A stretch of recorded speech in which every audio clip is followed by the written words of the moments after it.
All right, we'll call this example 1, part B. Again, we have what's called a definite integral because we have these limits of integration.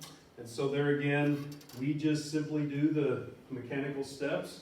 First step would be to integrate, which is to find the antiderivative of that function. And therefore x cubed would be x to the fourth over 4. We don't need the plus constant. If we did not have limits of integration, we would put plus c and we would be done with it.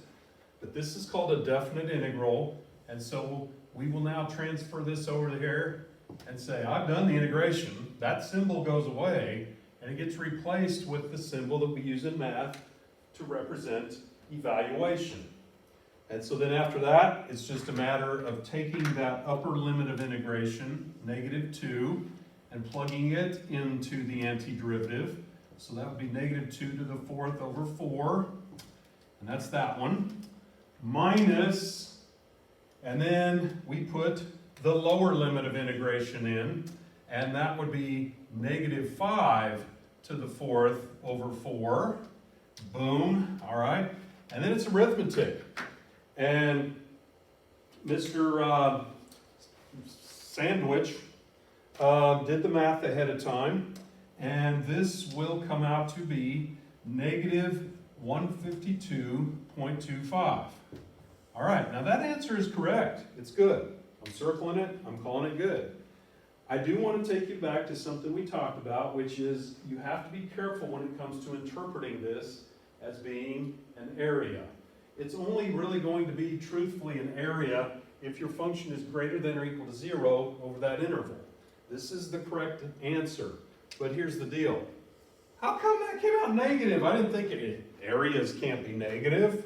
What's going on there? Well, here's the deal. If you graph x cubed in its entirety, negative numbers cubed are negative, and then 0 cubed is 0, and then positive number cubed is like that. So this is the quick graph of x cubed. And the deal is, since this interval here is from -5 to -2, you'll notice that that graph over that interval is below the x-axis. It's less than 0. So this really isn't technically an area. It's an area below the x-axis. That's why it came out negative. So I just wanted to point that out.